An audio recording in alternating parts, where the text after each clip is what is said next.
Hi சகோஸ், எல்லாருக்கும் வணக்கம். வாங்க கதைக்குள்ள போகலாம்.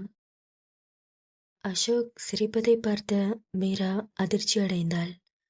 மீரா விம்மி அழுது கொண்டே,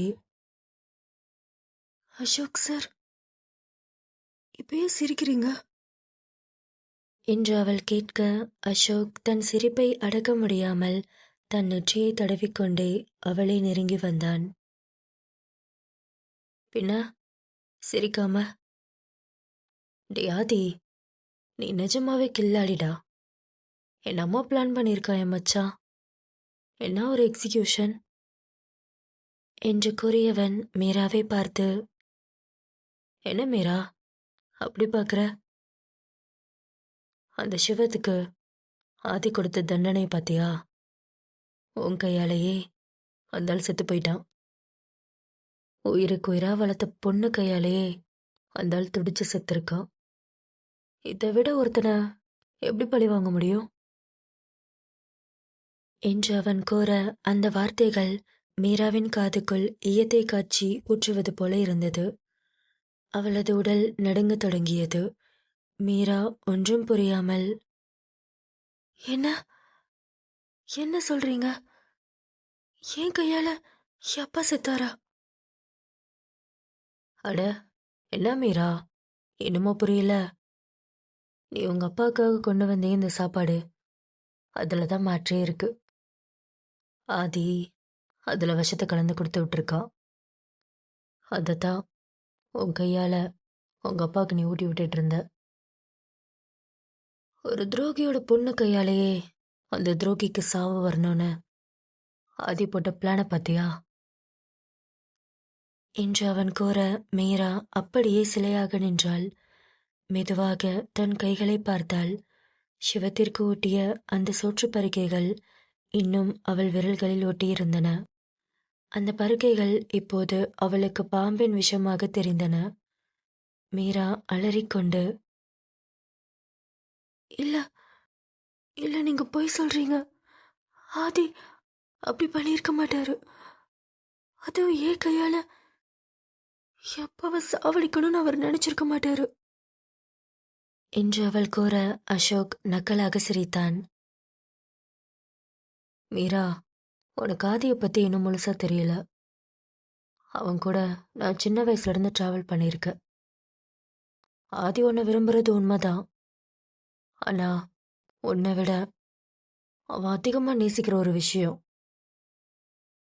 இந்த மேன்ஷன், அவனோட சாம்ராஜ்யம், அது மட்டும்தான். இங்க பாரு, நீயே சொல்லு. ஆதியை பத்தி உனக்கு நல்லா தெரியும். ஒருத்தன் அவன் கூடவே இருந்து இவ்வளோ வேலை பார்த்து அவன் காலை வாரி விட்டுருக்கானா? ஆதி பார்த்துட்டு சும்மா இருப்பானா? இங்க பாரு மீரா, நீ அவனோட காதலின்றதை விட துரோகியோட பொண்ணுங்கிறது தான் அவனுக்கு பெரிய அடையாளம். அதான் உன் கையாலேயே உங்க அப்பனை போட வச்சான். எப்படி, என் மச்சா கிங்கு தானே என்று அசோக் கூற, மீரா வெறி பிடித்தவள் போல தன் அருகில் இருந்த அந்த சோற்றுத்தட்டை ஓங்கி தூக்கி வீசினாள். அது சுவரில் மோதி சிதறியது.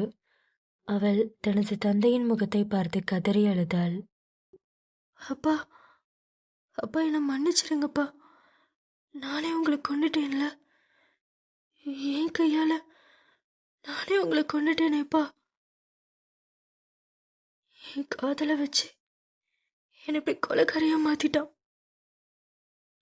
என்று அவள் தன் கைகளை தரையில் அடித்து கொண்டு அழுதாள். தன் தந்தைக்கு ஊட்டிய ஒவ்வொரு கவலமும் இப்போது அவளது நெஞ்சை அடைத்தது. இங்க பாரு, அழாத மீரா. ஆதிக்கு எவ்வளோ காண்டு இருந்தா இந்த மாதிரி பண்ணியிருப்பான். உன் அப்பா பண்ணது அவ்வளோ பெரிய தப்பு. இங்க பாரு, உங்க அப்பா கிட்ட இருந்து உண்மையை வாங்கின உடனே எல்லாரும் சொன்னோம் அவனை போற்றலான்னு. ஆனா ஆதி முடியாதுன்னு சொல்லிட்டான். எனக்கே ஆச்சரியமா இருக்கு. கேட்டா உனக்காகன்னு சொன்னான். அப்போ அவன் மேல எனக்கு அவ்வளோ கோவம். ஒரு பொண்ணுக்காக ஆதி இப்படி மாறிட்டானான்னு நான் என் மச்சானை தப்பா நினைச்சிட்டேன்.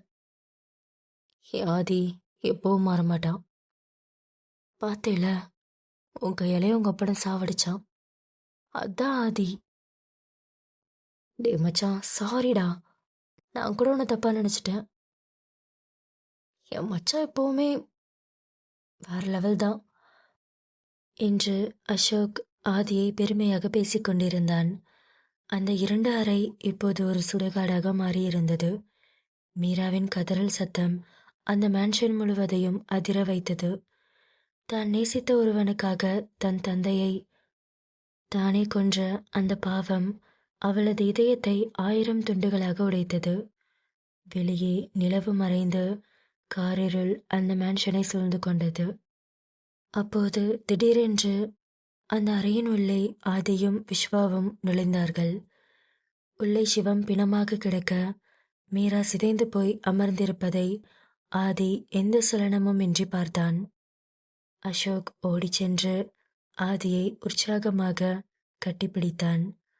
அவனது முகத்தில் ஒரு குரூரமான வெற்றி புன்னகை தாண்டவமாடியது. அசோக் ஆதியை கட்டிக்கொண்டு, டே மச்சான், நீ நிஜமாவே கிங்குடா. ஒரு நிமிஷம் நானே பயந்துட்டேன் மச்சான். ஒரு பொண்ணுக்காக ஒரு துரோகியவே மன்னிச்சிருவியான்னு. ஆனா அவ கையாலேயே அவங்க அப்பனை சாகடிச்ச பாத்தியா? அங்க நிக்கிறடா நீ. நம்ம பிளான் பண்ணிருக்க என்று அசோக் துள்ளி குதிக்க ஆதி எதற்கும் பதில் சொல்லவில்லை. அவனது முகம் ஒரு கற்சிலையைப் போல இறுகி கிடந்தது. அவனது கண்கள் மட்டும் சிவத்தின் பிணத்தையும் அழுது கொண்டிருக்கும் மீராவையும் மாறி மாறி பார்த்தன. ஆதி மிகவும் குளிர்ந்த குரலில் அங்கிருந்த தன் ஆட்களிடம், என்ன பார்த்துட்டு இருக்கீங்க? சீக்கிரம் பாடியை டிஸ்போஸ் பண்ணுங்க என்று ஆதி கூறிய அந்த டிஸ்போஸ் என்ற வார்த்தை மீராவிற்குள் இருந்த பயத்தை மறைத்து ஒரு காட்டுத்தீயை போன்ற கோபம் தலைக்கேறியது. அவள் வெறி பிடித்தவள் போல தரையில் இருந்து எழுந்தாள். மின்னல் வேகத்தில் ஆதியை நோக்கி பாய்ந்து அவனது சட்டையை இறுக்கமாக பிடித்து கொண்டாள். ஆதியின் சட்டை காலரை தன் பிஞ்சு கைகளால் கசக்கி பிடித்தபடி, ஏண்டா, உனக்கு நான் என்ன தாண்டா பண்ண? எனக்கு இவ்வளவு பெரிய தண்டனை? ஏன் கையாலேயே எப்பாவை கொண்டிருக்க? எதுக்கு இப்படி பண்ண சொல்லு. நான் உன்னை காதலிச்சது தவிர வேற என்ன பாவம் பண்ண? எனக்கு எவ்வளவு பெரிய தண்டனை? உன்னை காதலிச்ச பாவத்துக்காக கடைசியில என்னைய கொலைகாரியாக்கிட்டேல. என் கையாலேயே அப்பாவுக்கு விஷம் கொடுக்க வச்சிட்டேல. நீ எல்லாம் மனுஷனா இல்ல மிருகமா? எல்லாரும் சொன்னாங்க நீ ஒரு சைக்கோ, நீ ஒரு ராட்சச, நீ ஒரு காட்டு மிராண்டின்னு. ஆனா நான் தான் ஆதி ஒரு குழந்தை மாதிரின்னு உன்னை அவ்வளோ நம்பி உன் பின்னாடி நாய் மாதிரி சுத்திட்டு இருந்த. என்னையே நீ ஏமாத்திட்டேல. எதுக்கு இப்படி பண்ண? அப்பாவை என் கையாலேயே உனக்கு எப்படி மனசு வந்தது என்று ஆதியின் மார்பில் தன் கைகளால் பலமாக அடித்தாள். அவளது கண்ணீர் ஆதியின் சட்டையை நனைத்தது. என்னை மட்டும் எதுக்கு உயிரோட வச்சிருக்க? என்னையே சாகடிச்சிரு. உன்னை காதலிச்சு பின்னாடி சுத்தினேன்ல, என்னை கொண்டு போட்டுரு. அப்பயாச்சும் வெறி அடங்குதான் பார்க்கலாம். உன்னை காதலிச்ச பாவத்துக்கு நான் நல்லா அனுபவிச்சிட்டேன்.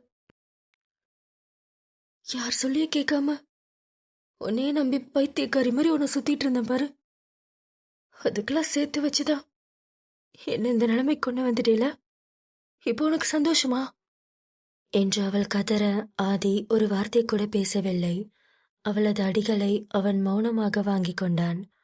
மீராவின் வேகம் குறையத் தொடங்கியது. அவளது உடல் தள்ளாடியது. வார்த்தைகள் பாதியிலேயே நின்றன.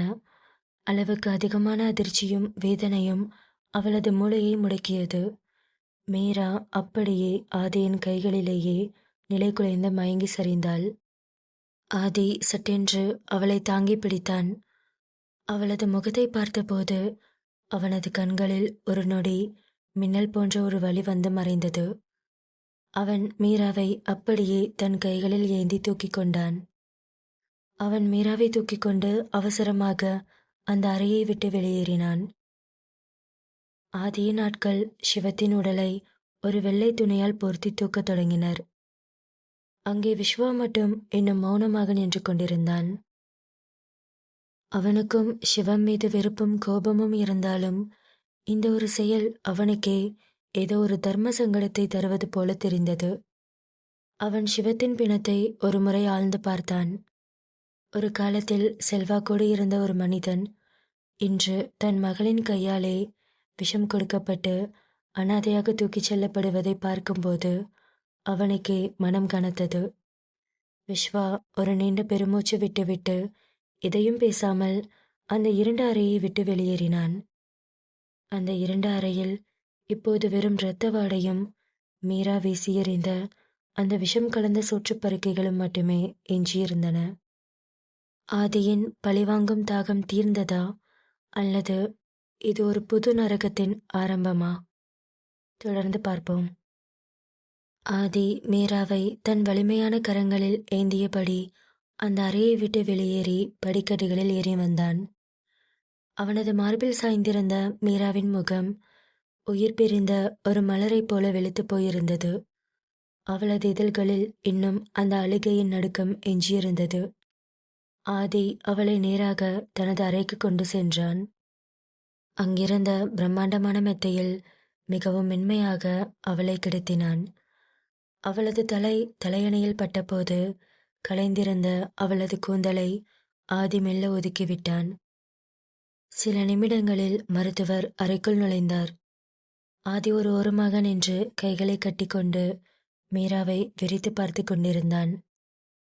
அந்த டாக்டர் மீராவின் கண்களையும் இதய துடிப்பையும் சோதித்தார். பிறகு ஒரு ஊசியை செலுத்திவிட்டு அவளது நிலையை ஆதியிடம் விளக்கத் தொடங்கினார். ஆதி சார், பயப்படுற அளவுக்கு ஒன்றும் இல்லை.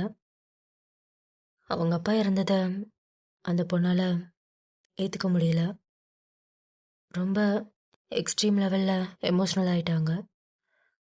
அதனால ரொம்ப வீக் ஆயிட்டாங்க. அவ்வளோதான். அதான் திடீர்னு மயங்கியிருக்காங்க. நல்லா ரெஸ்ட் எடுத்தா எல்லாம் சரியாயிரும் என்று அவர் கூற ஆதி எதற்கும் பதில் சொல்லவில்லை. அவனது பார்வை மீராவின் மேல் மட்டுமே நிலைத்திருந்தது. ஒன்றும் இல்லை சார், நான் இன்ஜெக்ஷன் போட்டிருக்கேன். நல்லா தூங்குவாங்க. நல்லா தூங்கி எந்திரிச்சாலே அவங்க நார்மலாயிருவாங்க. பார்த்துக்கோங்க, அந்த பொண்ணு ரொம்ப வீக்காக இருக்கா. உடம்பால மட்டும் இல்லை, மனசாலையும் தான். கொஞ்சம் ஜாக்கிரதையாக பார்த்துக்கோங்க என்று கூறிவிட்டு டாக்டர் வெளியேறினார். டாக்டர் வெளியேறியதும் அந்த பெரிய அறையில் ஆதியும் மயங்கி கிடக்கும் மீராவும் மட்டுமே இருந்தனர். ஜன்னல் வழியாக வந்த நிலவொளி மீராவின் வெளிரிய முகத்தில் ஒரு தேவதையின் ஒளியைப் போல படர்ந்திருந்தது. ஆதி மெதுவாக மெத்தையின் ஓரத்தில் அமர்ந்தான்.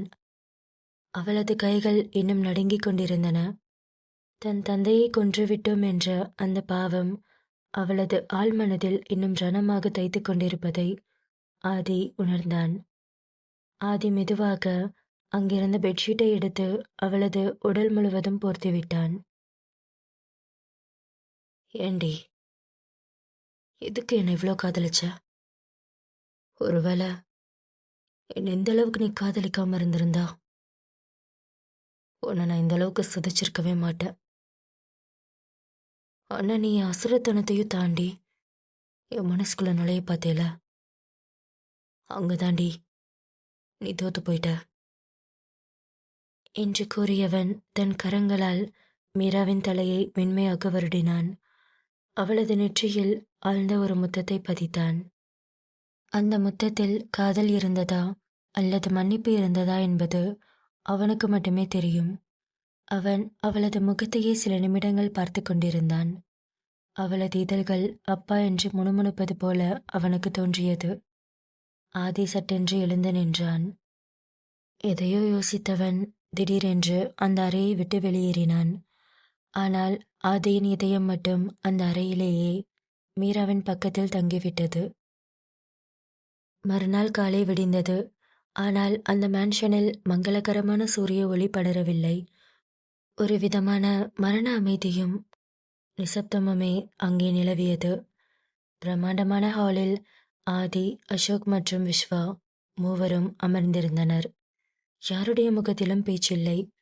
ஆதி ஒரு வெறிச்சோடிய பார்வையுடன் ஜன்னல் வழியாக பார்த்து கொண்டிருந்தான். அப்போது ரம்யா மெதுவாக காஃபி ட்ரேயுடன் அந்த இடத்திற்கு வந்தாள். ஒவ்வொருவருக்கும் காஃபியை வைத்தவள் ஆதியின் முகத்தை பார்க்க தயங்கி தலை குனிந்து நின்றாள். ஆதி அந்த காஃபியை எடுத்துக்கொண்டு ரம்யாவை பார்த்தபடி, அம்மா, மீராவை போய் பாத்தியா? அவ என்ன பண்றா? இன்னும் தூங்கிட்டு தான் இருக்காளா? ஆமா சார், நான் உள்ள போய் பார்த்தேன். மீரா நல்லா தூங்கிட்டு இருந்தா. அந்த இன்ஜெக்ஷன் பவர் இன்னும் குறையல போல. அவளை எழுப்ப மனசில்ல, அப்படியே வந்துட்டேன் என்று ரம்யா கூற ஆதி ஒரு பெருமூச்சு விட்டான். அவனது கண்கள் சிவந்து போயிருந்தன. இரவு முழுவதும் அவன் தூங்கவில்லை என்பது நன்றாக தெரிந்தது. ரம்யா, நீ மீரா பக்கத்திலேயே இரு. அவளுக்கு என்ன வேணும்னு நல்லா பார்த்துக்கோ. அவ கண் முழிச்சதும் கண்டிப்பா எமோஷனல் ஆவா. அவளை நீ தான் சமாதானப்படுத்தணும். ஓகே சார், நான் பார்த்துக்கிறேன் என்று ரம்யா தலையசைக்க ஆதி, அசோக் மற்றும் விஸ்வா மூவரும் அந்த மேன்ஷனை விட்டு வெளியேறினர். நேரம் நகர நகர மேன்ஷனில் இருள் சூழத் தொடங்கியது. மாலை நேரம். மீராவிற்கு மயக்கம் தெளிந்தது. அவள் கண்களை திறந்த அடுத்த நொடியே முந்தைய இரவு நடந்த கொடூரமான சம்பவங்கள் அவள் கண் முன்னே நிழலாடின. தன் தந்தையின் முகமும் தான் ஊட்டிய அந்த விஷச்சோறும் அவளது இதயத்தை ரணமாக்கின. மீரா தலையணையில் முகம் புதைத்து தேம்பி தேம்பி அழுது கொண்டிருந்தாள். அவள் அருகில் ரம்யா அவளை சமாதானப்படுத்த முற்பட்டாள். மீரா, இவ்வளோ நேரம் அழுவ? அல்லாதடி என்று ரம்யா கூற மீராவிற்கு அழுகையை அடக்க முடியவில்லை. ரம்யா மீராவின் கைகளை ஆதரவாக பற்றி கொண்டு அவளது கலங்கிய கண்களை நேராக பார்த்தாள். மீரா, மனசு தேத்திக்கோ. உன் அப்பாவுக்கு செய்ய வேண்டிய எல்லாமே ஆதிசாரு விஸ்வாசாரு பண்ணிட்டாங்க. நான் பார்த்தேன். நல்லபடியா அவர் உடம்ப அடக்கம் பண்ணியாச்சு. இங்க பாரு, எல்லாம் முடிஞ்சிருச்சுடி. இன்னும் அழுதுட்டே இருக்க போறியா? மீரா, நேற்று நைட்ல இருந்து நீ எதுவும் சாப்பிடாம இருந்திருப்ப. இந்த பாலாச்சு குடிடி என்று ரம்யா கொடுக்க மீரா ஆவேசமாக அந்த பாலை தட்டி விட்டாள். வேணாண்டி, எனக்கு எதுவுமே வேணாம். நான் எதுக்கு சாப்பிடணும்? என் அப்பாவை நானே என் கையால கொன்ன பாவி. நல்ல உயிரோட இருக்கக்கூடாது. நானும் செத்து போறேன். என் அப்பா கூடயே நான் போறேன். நான் உயிரோட இருக்க மாட்டேன் என்று அவள் கதறிக்கொண்டிருக்க ரம்யா சிறிது நேரம் மௌனமாக மீராவை பார்த்தாள். பிறகு மெதுவாக அவள் அருகே அமர்ந்து மீராவின் தோளை பற்றினாள். என்ன மீரா, சாகணும்னு முடிவு பண்ணிட்டியா? சரி, செத்துப்போ. நீ செத்து போயிருவ. ஆனா உன் வயிற்றுல வளருதே ஒரு பிஞ்சு உயிர். எந்த பாவமும் அறியாத அந்த குழந்தையையும் உன் கூட சேர்ந்து கொள்ள போறியா என்று ரம்யா கேட்க மீரா அப்படியே ஒரு நிமிடம் உறைந்து போனாள். அவளது அழுகை சட்டென்று நின்றது. அதிர்ச்சியில் விழிகளை விரித்து ரம்யாவை பார்த்தாள். அவளது இதயம் 1000 மடங்கு வேகமாக துடித்தது. இந்த கதையுடைய அடுத்த பாகம் சீக்கிரமே நம்ம சேனல்ல வந்துடும். மறக்காம சேனலை சப்ஸ்கிரைப் பண்ணிக்கோங்க. கதையை பற்றின உங்கள் கருத்துக்களை கமெண்ட்ல சொல்லுங்கள். கதை பிடிச்சிருந்ததுன்னா வீடியோக்கு மறக்காமல் லைக் பண்ணிக்கோங்க.